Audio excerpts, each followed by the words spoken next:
Hi everybody, I'm Kimberly Zahasky, the Professional Optimist. Today we're going to talk about 5 things you can do to be more content in 2019.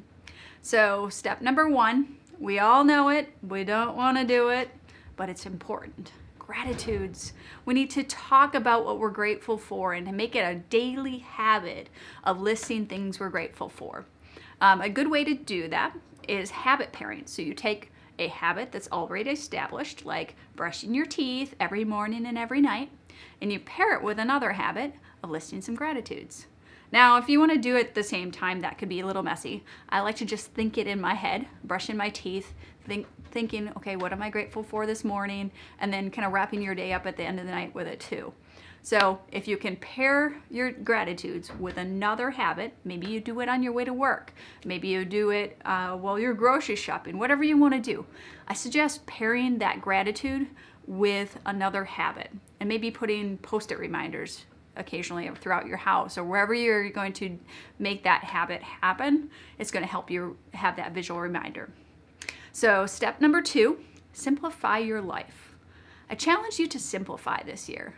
I know if you know me at all, simple is not my forte. It's not something I naturally go towards. I like to collect, I like to build, I like to make things, whatever world that's in, with business, with art, I like to make things. So I tend to gather.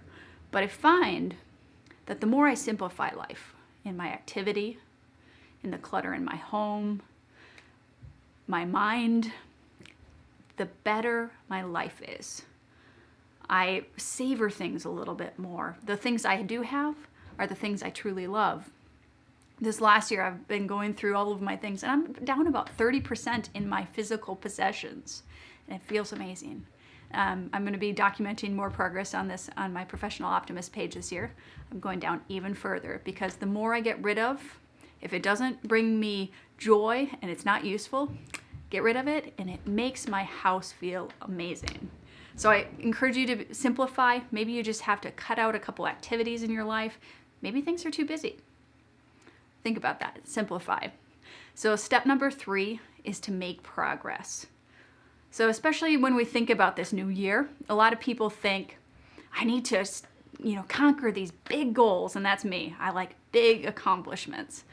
But I found if you really want to feel good about yourself when it comes to the achievement, it's the progress that really makes you feel amazing about yourself. So I have this thing, I call it touch the mailbox is my philosophy. One day I was training for my marathon this last fall, and I had a 4-mile run on the books. Did not want to do it. And I follow this psychologist from Canada, and he told me, he said in one of his audios, negotiate with yourself. Treat yourself like a normal person. Don't be a tyrant to yourself, and negotiate. So I said, am I willing to run 4 miles? No. Am I run 3 miles? Nope. 2 miles? Nope. 1 mile? No. Still no. Well, what am I willing to do? I told myself, I just kind of came up with it, I'm willing to put on my running clothes and my running shoes and go touch the mailbox. So that's exactly what I did. I negotiated with myself. I made it simple, kind of a micro step. And I literally put my clothes on, went out, and I touched the mailbox. Well, what did I do from there? Of course, I went running. I had that momentum started, which is really the key there.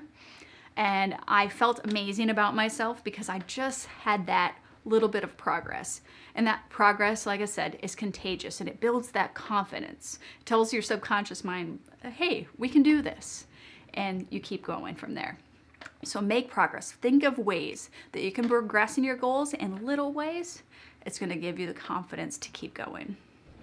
So number 4 is keep perspective. When I think about any decision in life, I think about the 90-year-old version of me. I call her Lorraine. That's my middle name. What would my 90-year-old version of me tell me to do?